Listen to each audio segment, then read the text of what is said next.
Hello and welcome to the segment on propagating plants for your woodland terrarium.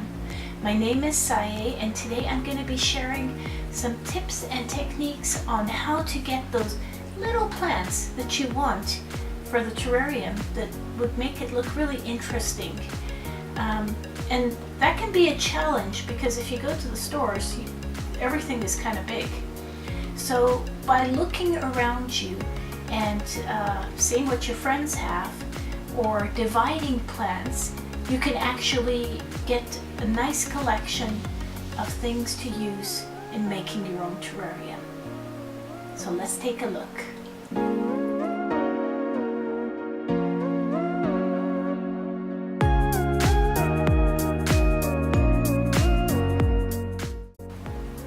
Although there are little greenhouses on the market which you can buy, but they've got these clear covers and the base, and that's what I use.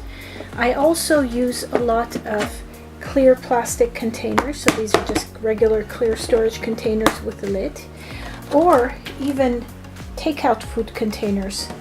The important thing is that it has a clear top and it's sealable so it keeps the moisture in. My first choice for plant propagation is vermiculite, and it comes in bags like this at your store. I've blocked out the name because I'm not endorsing the brand. I actually buy my vermiculite in big large bales, 200 liters, so I thought it would be nice for you to have a package to take a look at. And you can see it's this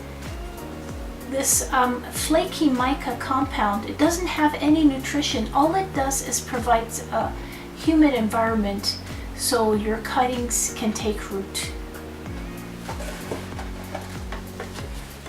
You can see it's just these flakes that are golden in color, and they just keep the moisture that allows plants to grow roots. To prepare your vermiculite, you're going to need a plastic bag where you can mix it with water. I'm going to take 2 cups of vermiculite and put it in this bag.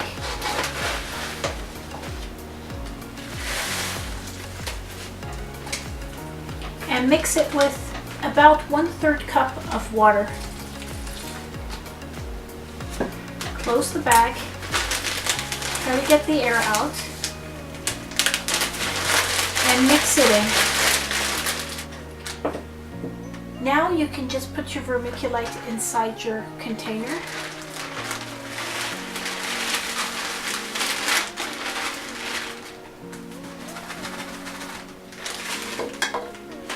Smoothen it out, and you're ready to start planting your cuttings.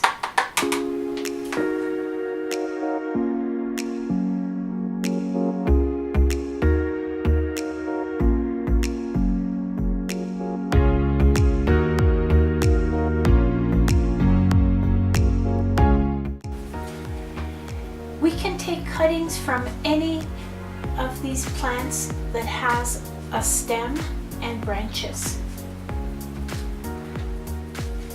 Some of the plants we can use for taking cuttings include polka dot. This is a nerve plant, Fittonia, and this is a red one, so you can see very nice coloring. And we can take this wandering Jew as well. You want to choose varieties that stay small.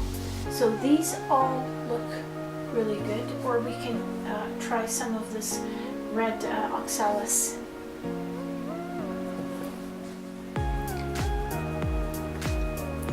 Taking a cutting is as simple as just choosing a branch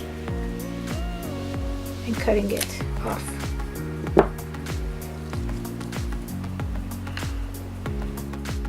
Your cutting has growing areas called buds, end bud at the tip and side buds where the leaf attaches to the stem.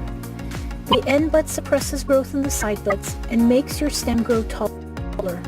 The side buds have the potential to become blooms, branches, or roots. By cutting the end bud off, you allow the side buds to grow and make the plant bushy. By cutting the 2 lower leaves, you will encourage roots to form. Cutting a bit off the leaves will encourage them to get those branches out faster. Let's see what we can expect. We'll push the stem down in damp vermiculite so the section with the 2 bottom leaves is in it. Not only will roots form, but the side buds will also grow, giving us a new, more compact plant.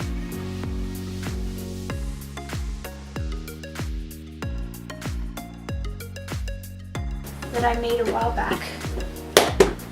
And we can take a look at this. So here you can see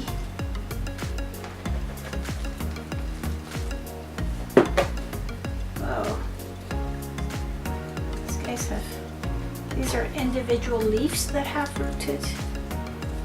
This is a plant. It used to be a stem.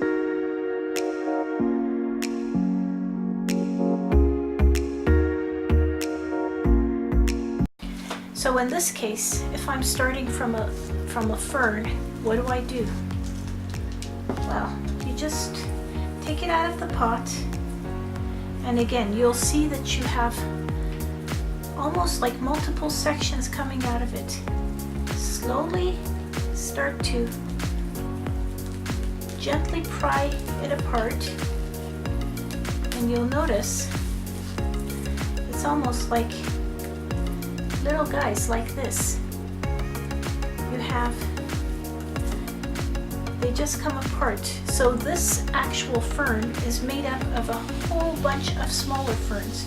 So instead of buying the whole pot, you can just use a piece from a friend, and then afterwards, when you have an interesting plant, you give a piece to them. So in this greenhouse, I put some soil, and I've divided pots of ferns into smaller sections to have small plants for use in terrariums.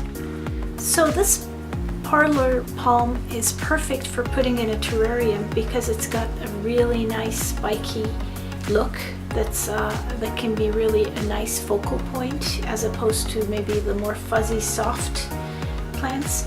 But when you get them in a pot, you take it out, you'll notice you have a lot of different branches. These are all coming from different seeds, so I'm just gonna put a little bit of pressure on the soil and kind of start separating them.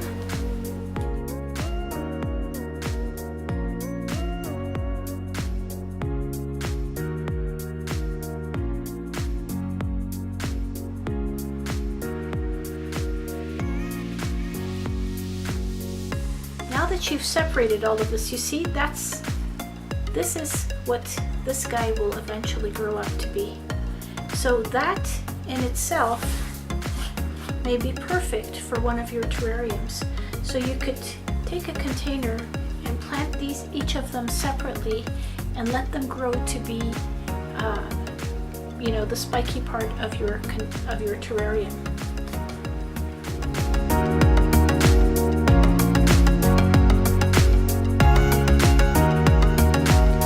Our third method of propagation is for ground covers, like this variegated creeping ficus and this ivy.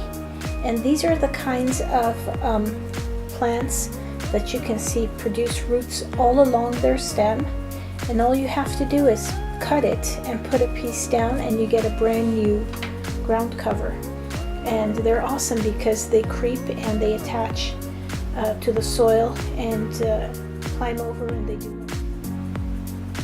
This spike moss is not only got a very beautiful texture, it's actually really easy to propagate if you keep it in a humid environment.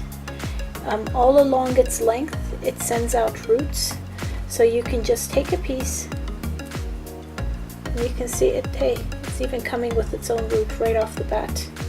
But you can just stick it in soil and get a new plant. Thank you very much for watching this video.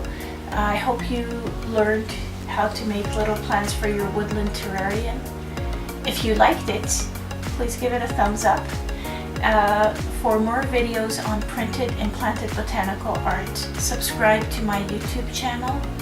You can follow me on Instagram and Facebook at Sae-san Studio.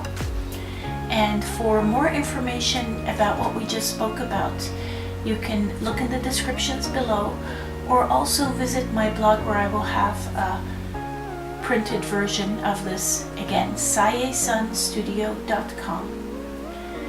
I look forward to seeing you next time. Bye.